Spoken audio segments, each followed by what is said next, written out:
ओम शांति।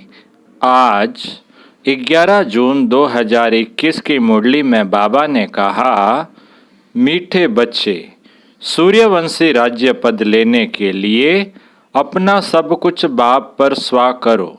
सूर्यवंशी राज्य पद अर्थात एयर कंडीशन टिकट। आज की मुरली का प्रश्न है, इस दुनिया में तुम बच्चों से अधिक खुश नसीब कोई भी नहीं, कैसे? उत्तर दिया बाबा ने, तुम बच्चों के सम्मुख बेहद का बाप है। उनसे तुम्हें बेहद का वर्षा मिल रहा है। तुम इस समय बेहद बाप, टीचर और सतगुरु के बनकर उससे बेहद की प्राप्ति करते हो। दुनिया वाले तो उसे जानते भी नहीं, तो तुम्हारे जैसा खुश नसीब हो कैसे सकते? गीत है आज की मुरली का, बड़ा खुश नसीब है। अब सुनते हैं मुरली विस्तार से। ओम शांति। ब्राह्मण कुल भूषण बच्चे जानते हैं, अभी हम ब्राह्मण संप्रदाय के हैं, फिर देवी संप्रदाय बनेंगे। बच्चों को बाप बैठ समझाते हैं, जबकि बेहद का बाप सम्मुख है और उससे बेहद का वर्षा मिल रहा है। बाकी और क्या चाहिए? भक्ति मार्ग कब से चलता है यह कोई को पता नहीं है। भक्ति मार्ग वाले भगत भगवान को अथवा ब्राइड्स ब्राइडग्रूम को याद करते हैं, परंतु वंडर है कि उनको जानते नहीं। ऐसा कभी देखा कि सजनी साजन को न जाने? नहीं तो याद कर ही कैसे सकती? भगवान तो सबका बाप ठहरा। बच्चे बाप को याद करते हैं, परंतु पहचान बिगर याद करना सब व्यर्थ हो जाता है। इसलिए याद करने से कोई फायदा नहीं निकलता। याद करते कोई भी उस एम ऑब्जेक्ट को पाते नहीं। भगवान कौन है, उससे क्या मिलेगा? कुछ भी नहीं जानते। इतने सब धर्म, क्राइस्ट, बौद्ध आदि प्रीसेप्टर अथवा धर्म स्थापन करने वालों को उनके फॉलोअर्स याद करते हैं, परंतु उनको याद करने से हमको क्या मिलना है, कुछ भी पता नहीं है। इससे तो जिस्मानी पढ़ाई अच्छी है, एम ऑब्जेक्ट तो बुद्धि में रहती है ना। बाप से क्या मिला है, टीचर से क्या मिलता है और गुरु से क्या मिलता है, यह और कोई भी नहीं समझ सकते हैं। तुम यहाँ बाप के, फिर टीचर के, फिर सतगुरु के बनते हो। बाप और टीचर से गुरु ऊंच होता है। अब तुम बच्चों को निश्चय हुआ कि हम बाप के बने हैं। बाबा हमको 5000 वर्ष पहले मुआफिक आकर के स्वर्ग का मालिक बनाते हैं अथवा शांति धाम का मालिक बनाते हैं। बाप कहते हैं, लाडले लाडले बच्चे, तुम मुझसे अपना वर्षा लेंगे ना? सब कहते हैं, हाँ बाबा, क्यों नहीं लेंगे। अच्छा, चंद्रवंशी रामपद पाने में राजी होंगे? तुमको क्या चाहिए? बाप सौगात ले आए हैं। तुम सूर्यवंशी लक्ष्मी को वरेंगे या चंद्रवंशी सीता को? तुम अपनी शक्ल तो देखो। श्री नारायण को व श्री लक्ष्मी को वरने लायक हो, बिगर लायक बनने के वर कैसे सकते? अब बाप बैठ समझाते हैं, हूबहू जैसे कल्प पहले समझाया था, फिर से समझा रहे हैं। तुम फिर से आकर वर्षा ले रहे हो। तुम्हारी एम ऑब्जेक्ट ही है बेहद के बाप से बेहद का वर्षा लेने की। वह है सूर्यवंशी राज्य पद, सेकंड ग्रेड है चंद्रवंशी। जैसे air condition first class, second class होते हैं ना, तो सत्युग की पूरी राजधानी एयर कंडीशन समझो। एयर कंडीशन से ऊंच तो कुछ होता नहीं। फिर है फर्स्ट क्लास। तो अब बाप कहते हैं, तुम एयर कंडीशन का सूर्यवंशी राज्य लेंगे व चंद्रवंशी फर्स्ट क्लास का। उससे भी कम तो फिर सेकंड क्लास में नंबरवार वारिस बनो, फिर तुम पीछे पीछे आकर राज्य पाएंगे। नहीं तो थर्ड क्लास प्रजा, फिर उनमें भी टिकट रिजर्व होती है। First class reserve, second class reserve, नंबरवार दर्जे होते हैं ना। बाकी सुख तो वहाँ है ही, अलग अलग कंपार्टमेंट तो है ना। साहूकार आदमी टिकट लेंगे एयर कंडीशन की। तुम्हारे में साहूकार कौन बनते हैं जो सब कुछ बाप को दे देते हैं। बाबा यह सब कुछ आपका है। भारत में ही महिमा गाई हुई है। सौदागर, रत्नागर, जादूगर, यह महिमा है बाप की, न कि कृष्ण की। कृष्ण ने तो वर्षा लिया, सतयुग में प्रारब्ध पाई, वह भी बाबा का बना। प्रारब्ध कहाँ से तो पाई होगी ना। लक्ष्मी नारायण सतयुग में प्रारब्ध भोगते हैं। अब तुम बच्चे अच्छी रीति जानते हो, जरूर इन्होंने पास्ट में प्रारब्ध बनाई होगी ना। नेहरू की प्रारब्ध कितनी अच्छी थी, जरूर अच्छे कर्म किए थे। बिगर ताज भारत का बादशाह था। भारत की महिमा तो बहुत है। भारत जैसा ऊंच देश कोई हो नहीं सकता। भारत परम पिता परमात्मा का बर्थ प्लेस है। यह राज कोई की बुद्धि में नहीं बैठता। परमात्मा ही सबको सुख शांति देते हैं, आधा कल्प के लिए। भारत ही नंबर 1 तीर्थ स्थान है, परंतु ड्रामा अनुसार एक बाप को भूलने से सृष्टि की हालत कैसी हो गई है। इसलिए शिव बाबा फिर से आते हैं। निमित्त तो कोई बनते हैं ना। अब बाप कहते हैं, अशरीरी भव, अपने को आत्मा निश्चय करो। मैं आत्मा किसकी संतान हूँ यह कोई जानते नहीं। वंडर है ना। कहते भी हैं, ओ गॉड फादर रहम करो। शिव जयंती भी मनाते हैं, परंतु वह कब आए थे कोई को पता नहीं। और यह है 5000 वर्ष की बात। बाप ही आकर नई दुनिया सत्युग स्थापन करते हैं। सत्युग की आयु लाखों वर्ष तो है नहीं, तो घोर अंधियारा है ना। गीता का उपदेश कितने आकर सुनते हैं, परंतु न पढ़ाने वाले न पढ़ने वाले को समझते हैं। बाप कितना सहज कर समझाते हैं। सिर्फ बाप को याद करो। ग्रस्त व्यवहार में रहते कमल फूल समान बनो। विष्णु को ही सब अलंकार दिए हैं, शंख भी दिया है, फूल भी दिया है। वास्तव में देवताओं को थोड़े दिया जाता है। यह कितनी गुह्य गंभीर बातें हैं। हे ब्राह्मणों के अलंकार, परंतु ब्राह्मणों को कैसे देवें। है तो ब्राह्मणों के अलंकार, परंतु ब्राह्मणों को कैसे देवें। आज ब्राह्मण हैं, कल शूद्र बन पड़ते हैं। ब्रह्मा कुमार ही शूद्र कुमार बन पड़ते। माया देरी नहीं करती। अगर कोई गफलत की, बाप की श्रीमत पर न चला, बुद्धि खराब हुई, माया अच्छी तरह चमाट मार मुंह फेर देती है। मनुष्य गुस्से में कहते हैं ना, थप्पड़ मार मुंह फेर दूंगा। तो माया भी ऐसी है। बाप को भूले और माया 1 सेकंड में थप्पड़ मार मुंह फेर देती है। 1 सेकंड में जीवन मुक्ति पाते हैं, माया सेकंड में जीवन मुक्ति खत्म कर देती है। कितने अच्छे अच्छे बच्चों को माया पकड़ लेती है। देखती है कहाँ गफलत में है तो झट थप्पड़ लगा देती है। बाप तो आकर पुरानी दुनिया से मुंह फिराते हैं।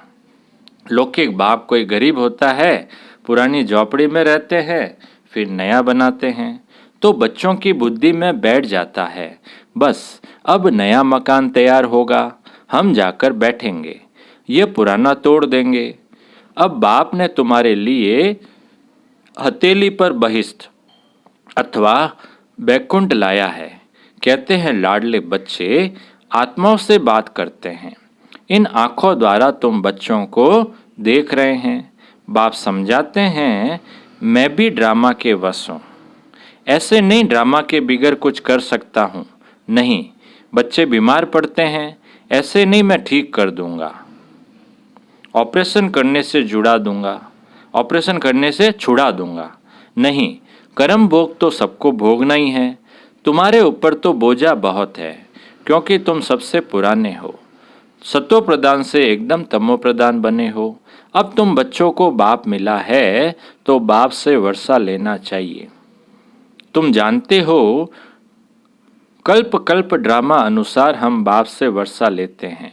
जो सूर्यवंशी चंद्रवंशी घराने के होंगे वह अवश्य आएंगे। जो देवता थे फिर शूद्र बन गए हैं, फिर वही ब्राह्मण बन देवी संप्रदाय बनेंगे। ये बातें बाप बिगर कोई समझा न सके। बाप को तुम बच्चे कितने मीठे लगते हो। कहते हैं तुम वही कल्प पहले वाले मेरे बच्चे हो। मैं कल्प कल्प तुमको आकर पढ़ाता हूँ। कितनी वंडरफुल बातें हैं। निराकार भगवानो वाच। शरीर से वाच करेंगे ना। शरीर अलग हो जाता तो आत्मा वाच नहीं कर सकती। आत्मा डिटैच हो जाती है। अब बाप कहते हैं अशरीरी भव। ऐसे नहीं कि प्राणायाम आदि चढ़ाना है, नहीं। समझना है मैं आत्मा अविनाशी हूँ। मेरी आत्मा में 84 जन्मों का पाठ भरा हुआ है। बाप खुद कहते हैं मेरी आत्मा भी जो एक्ट करती है वह सब पाठ भरा हुआ है। भक्ति मार्ग में वहाँ पाठ चलता है, फिर ज्ञान मार्ग में यहाँ आकर ज्ञान देता हूँ। भक्ति मार्ग वालों को ज्ञान का पता ही नहीं है। कोई ने शराब पिया नहीं तो टेस्ट का कैसे पता हो। ज्ञान भी जब लेवे तब पता पड़े। ज्ञान से सद्गति होती है तो जरूर ज्ञान सागर ही सद्गति कर सकते हैं। बाप कहते हैं मैं सर्व का सद्गति दाता हूँ। सर्व दया लीडर है ना। कितने किस्म किस्म के हैं। वास्तव में तो सर्व पर दया करने वाला बाप है। बाप से कहते हैं हे भगवान रहम करो, तो सब पर रहम वो करते हैं। बाकी सब है हद के रहम करने वाले। बाप तो सारी दुनिया को सतो प्रधान बनाते हैं, उसमें तत्व भी सतो प्रधान बन जाते हैं। यह काम है ही परमात्मा का। तो सर्वोदया का अर्थ कितना बड़ा है। एकदम सब पर दया कर लेते हैं। स्वर्ग की स्थापना में कोई भी दुखी नहीं होता है। वहाँ नंबर 1 फर्नीचर वैभव आदि मिलते हैं। दुख देने वाले जानवर मक्खी आदि कोई नहीं होते। वहाँ भी बड़े बड़े आदमी के घर में कितनी सफाई रहती है।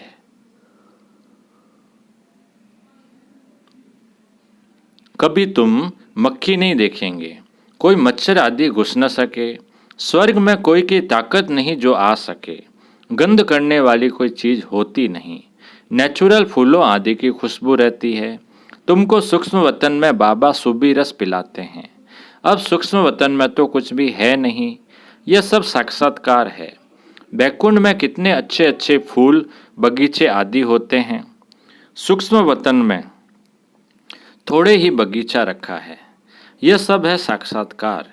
यहाँ बैठे हुए तुम साक्षात्कार करते हो। गीत भी बड़ा फर्स्ट क्लास है। तुम जानते हो हमको बाप मिला है और क्या चाहिए। बेहद के बाप से बेहद का वर्षा लेते हैं तो बाप को याद करना चाहिए। बाप की मत मशहूर है, श्रीमत से हम श्रेष्ठ से श्रेष्ठ बनेंगे। बाकी है सबकी आसुरी मत, इसलिए वह जानते नहीं कि सतयुग में सदैव सुख था। लक्ष्मी नारायण का राज्य था। छोटेपन में वही राधे कृष्ण हैं। उनके चरित्र आदि कुछ है नहीं। स्वर्ग में तो सब बच्चे बड़े फर्स्ट क्लास होते हैं। स्वर्ग में तो सब बच्चे बड़े फर्स्ट क्लास होते हैं। चंचलता की कोई बात ही नहीं होती है। अच्छा अच्छा बाप दादा बोले मीठे मीठे सिकिलदे बच्चों प्रति माता पिता बाप दादा का याद प्यार और गुड मॉर्निंग। रूहानी बाप की रूहानी बच्चों को नमस्ते। हम रूहानी बच्चों की रूहानी बाप दादा को याद प्यार, गुड मॉर्निंग और नमस्ते नमस्ते नमस्ते। सदा रहेंगे हंसते हंसते, बन जाएंगे फरिश्ते। वह बाबा वह मेरा भाग्य। अब पूरी मुरली में से धारणा के लिए जो मुख्य सार है, पहला पॉइंट, जब इस पुरानी दुनिया से मुंह फेर लिया तो फिर ऐसी कोई गफलत नहीं करनी है जो माया अपनी तरफ मुंह कर ले। श्रीमत की अवज्ञा नहीं करनी है। बाप से पूरा वर्षा लेना है। दूसरा, बाप पर अपना सब कुछ स्वाह कर पक्का वारिस बन सत्युगी एयर कंडीशन की टिकट लेनी है। एम ऑब्जेक्ट को बुद्धि में रख पुरुषार्थ करना है। आज का वरदान है। सेकंड में सर्व कमजोरियों से मुक्ति प्राप्त कर मर्यादा पुरुषोत्तम बनने वाले सदा स्नेही भव। सेकंड में सर्व कमजोरियों से मुक्ति प्राप्त कर मर्यादा पुरुषोत्तम बनने वाले सदा स्नेही भव। विस्तार है, जैसे स्नेही स्नेह में आकर अपना सब कुछ न्यौछावर व अर्पण कर देते हैं। स्नेही को कुछ भी समर्पण करने के लिए सोचना नहीं पड़ता। तो जो भी मर्यादाएं व नियम सुनते हो उन्हें प्रैक्टिकल में लाने अथवा सर्व कमजोरियों से मुक्ति प्राप्त करने की सहज युक्ति है। सदा एक बाप के स्नेही बनो। जिसके स्नेही हो, निरंतर उसके संग में रहो तो रूहानियत का रंग लग जाएगा और 1 सेकंड में मर्यादा पुरुषोत्तम बन जाएंगे, क्योंकि स्नेह को बाप का सहयोग स्वतः मिल जाता है। स्लोगन: निश्चय का फाउंडेशन मजबूत है तो संपूर्णता तक पहुंचना निश्चित है। निश्चय का फाउंडेशन मजबूत है तो संपूर्णता तक पहुंचना निश्चित है। अच्छा, मातेश्वरी जी के अनमोल महावाक्य। हेडिंग है मनुष्य लोक, देवलोक, भूत प्रेतों की दुनिया का विस्तार।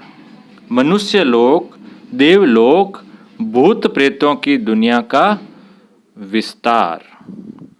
बहुत मनुष्य प्रश्न करते हैं, ये जो अशुद्ध जीवात्माएं जिनको घोष्ट कहा जाता है अर्थात भूत, यह सच है या कल्पना है अथवा वहम है।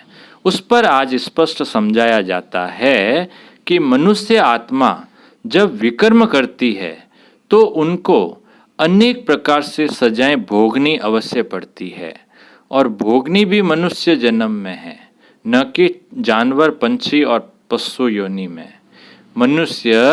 मनुष्य ही बनता है। मनुष्य आत्मा अलग है और जानवरों की आत्मा अलग है। मनुष्य कभी जानवर नहीं बनता और न जानवर कभी मनुष्य बन सकता है। उनों की दुनिया अपनी है, यह मनुष्य आत्माओं की दुनिया अपनी है। दुख सुख भोगने की महसूसता मनुष्य में जाती है, न कि जानवरों में। जब हम शुद्ध कर्म करने से सुख भी मनुष्य तन में पाते हैं तो दुख भी जरूर मनुष्य तन में ही आकर भोगना है, और यह ज्ञान सुनने की बुद्धि भी मनुष्य तन में ही रहती है, न कि जानवरों में। तो इस सृष्टि खेल में मुख्य पार्ट मनुष्य का है। यह जानवर, पंछी आदि तो जैसे सृष्टि ड्रामा की शोभा है। सारे कल्प के अंदर सतयुग आदि से कलयुग के अंत तक मनुष्य आत्माओं के 84 जन्म हैं। बाकी ये 84 लाख तो जानवर, पंछी आदि की वैरायटी हो सकती है। अब ये सब राज परमात्मा बिगर कोई नहीं समझा सकता। आत्माओं का निवास स्थान है ब्रह्म तत्व अर्थात निराकारी दुनिया। बाकी इन जानवरों की आत्माएं ब्रह्म तत्व में नहीं जा सकती, वह इस आकाश तत्व के अंदर ही पाठ बजाती है। उनों का भी मर्ज इमर्ज का और सतो रजो तमो में आने का पाठ होता है।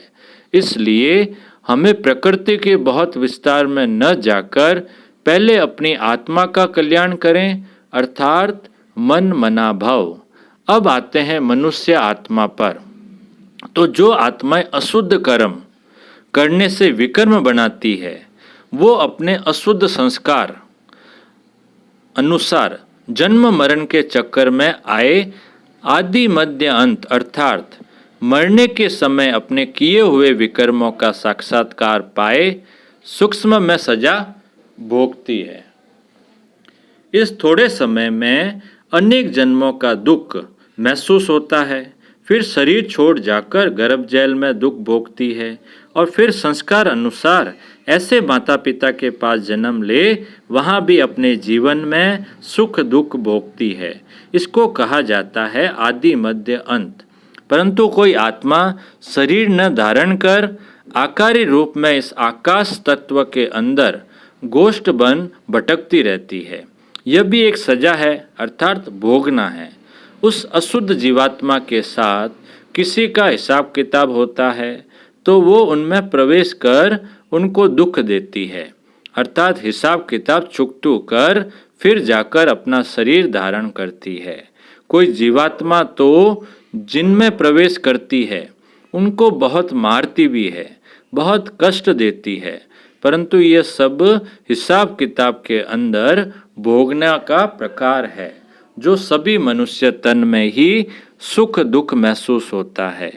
यह तो आपको समझाया गया है कि जो आत्मा मुक्ति धाम से इस साकारी खेल में आती है वो बीच में वापस मुक्ति धाम में जा नहीं सकती, परंतु अपने किए हुए अशुद्ध शुद्ध कर्मों अनुसार संस्कार ले दुख सुख के चक्कर में आती है। सभी आत्माओं का पुनर्जन्म होता है, सिर्फ एक परमात्मा का नहीं होता है। अच्छा, ओम शांति।